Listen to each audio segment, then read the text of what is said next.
Cette autoroute peut être dangereuse. C'est pourquoi les gens qui y circulent prennent des précautions. Tout d'abord, les conducteurs s'assurent qu'ils ont les habiletés et connaissances nécessaires afin d'opérer leur véhicule de manière sécuritaire. Deuxièmement, ils sont sobres lorsqu'ils débutent leur voyage et le demeurent tout au long de celui-ci. Finalement, ils respectent avec attention les règles de la route et conduisent leur véhicule de manière prudente.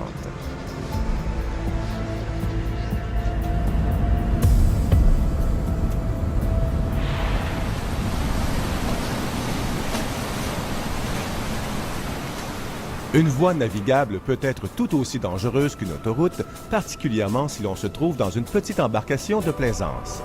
C'est pourquoi il est tout aussi important sur l'eau que sur la route de faire de la sécurité la toute première priorité. Assurez-vous d'avoir les habiletés et la formation nécessaires afin d'opérer votre embarcation de manière sécuritaire. Conduire votre embarcation alors que vos facultés sont affaiblies peut vous coûter la vie. Ne le faites pas. Apprenez et respectez les règles de la route qui s'appliquent et gardez vos distances des plus gros navires commerciaux. Ces plus gros navires ne peuvent vous céder le passage. Vous devez conduire de manière préventive.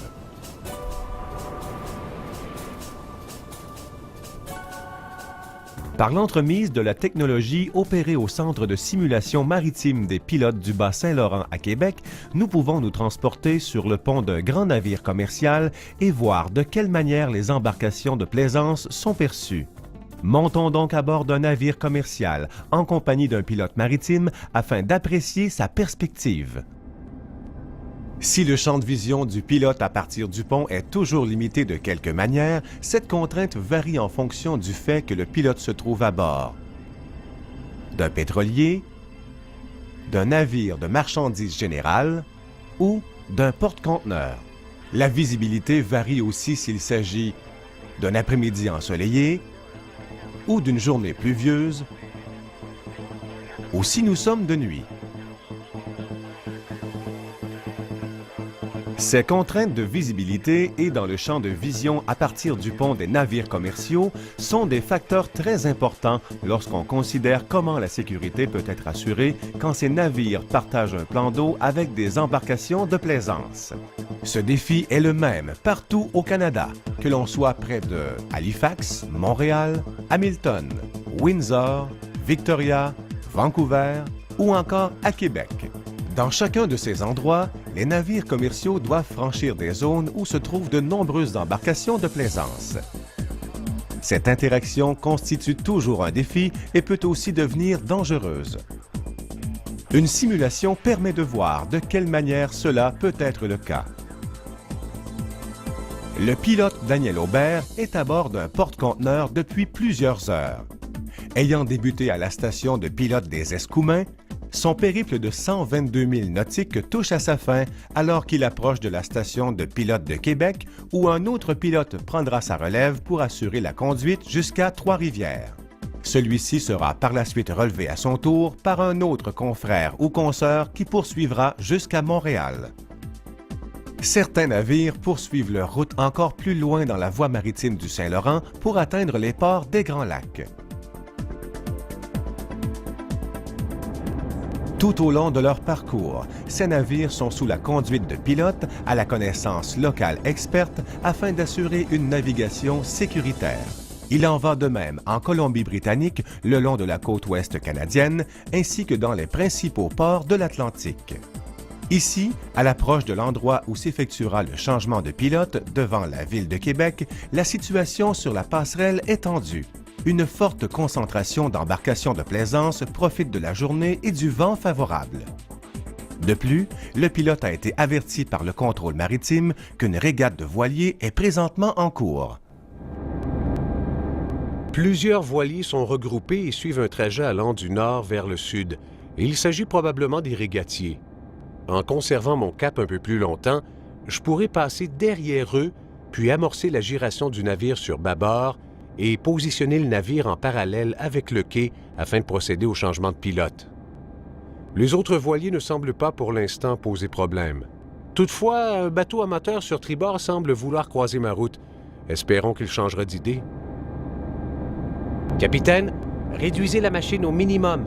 Signifiez les 5 sons de danger à l'aide de la corne de brume pour l'avertir de la situation.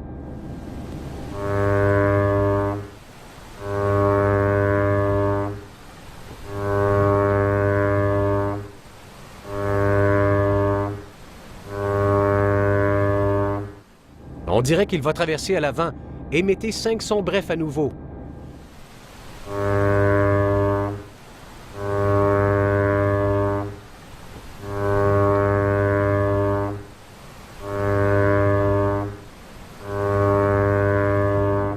Il est maintenant dans l'angle mort à l'avant et on l'a perdu de vue. Je n'ai pas le choix. Nous approchons du quai. Je dois amorcer la giration du navire. Cap sur 195. Allez sur le côté bâbord pour voir si vous repérez le bateau à moteur devant nous. Il ne semble pas avoir traversé à l'avant. Il suit peut-être la même direction à l'avant du navire. Ou peut-être est-il arrêté?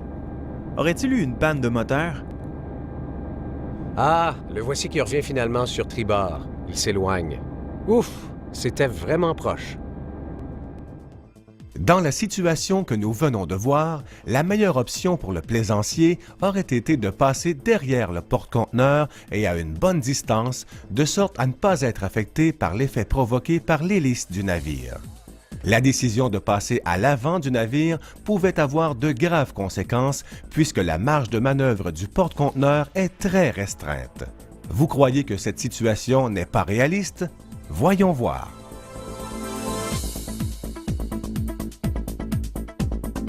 Le pilote se trouvait dans une situation où il ne pouvait voir l'embarcation de plaisance puisqu'elle se trouvait dans la zone à l'avant du navire où existe un important angle mort. Cet angle mort peut atteindre jusqu'à 500 mètres. Une manœuvre sur bâbord aurait pu rendre la situation encore plus dangereuse si l'embarcation de plaisance avait décidé de croiser à l'avant du navire. S'il avait plutôt opté pour une manœuvre sur tribord, la situation aurait pu s'avérer tout aussi périlleuse si l'embarcation de plaisance avait décidé de rebrousser chemin. Et si le plaisancier avait effectivement été en panne à l'avant du navire, il eût été pratiquement impossible d'éviter le pire, puisque le porte-conteneur, même circulant à une vitesse réduite de 10 nœuds, aurait parcouru un plein mille nautique en 6 minutes. À cette vitesse, si l'embarcation était à 500 mètres à l'avant du navire, dans l'angle mort, il n'y aurait que 3 minutes pour éviter une collision. C'est bien peu. Dans la deuxième simulation, le navire Aurora s'apprête à rencontrer le Somerset dans un chenal restreint. Voyons comment le pilote Bernard Grondin doit composer avec la présence d'une embarcation de plaisance se trouvant au centre du chenal. Capitaine, nous allons bientôt rencontrer le Somerset dans un endroit où le chenal n'a que 245 mètres. Nous allons aussi devoir surveiller de près le voilier qui est présentement à l'avant en espérant qu'il s'écarte de notre route. Il s'agit ici d'une situation vraiment délicate. L'Aurora doit se positionner à la fois pour rencontrer le Somerset et, en même temps, dépasser de manière sécuritaire le voilier. Mais que fait le voilier? Si seulement il pouvait naviguer en bordure du chenal plutôt qu'au milieu. Monsieur l'officier, signalez les 5 sons brefs.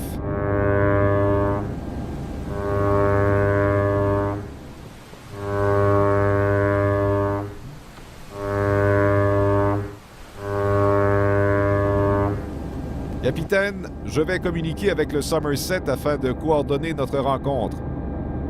Somerset, ici l'Aurora. Bonjour Aurora, ici le Somerset. Bonjour Somerset, je suis à rattraper un voilier qui semble vouloir rester près du centre du chenal. Je serai obligé de le dépasser en passant moi-même au centre du chenal. Je compte avoir le temps de replacer mon navire avant notre rencontre. Bien reçu Aurora. Nous allons surveiller la situation et conserver le sud du chenal. Somerset, le voilier ne s'est toujours pas déplacé au nord malgré mes signaux. Bien reçu Aurora. Nous avons réduit notre vitesse pour vous donner un peu plus de temps. Nous allons vous laisser le plus d'espace possible, mais nous devrons bientôt accroître la machine pour ne pas trop être affectés par le courant. Bien reçu, Somerset. Merci pour le support. Incroyable. Le plaisancier avait des écouteurs sur les oreilles. Je vais devoir aviser le contrôle maritime de cette situation dangereuse. Somerset, ici l'Aurora. Merci pour votre collaboration. Je suis désolé d'avoir dû vous serrer de la sorte. Le bon sens exige que les embarcations plus petites et plus manœuvrables cèdent le passage aux navires commerciaux plus gros et difficiles à manier. La loi l'exige d'ailleurs.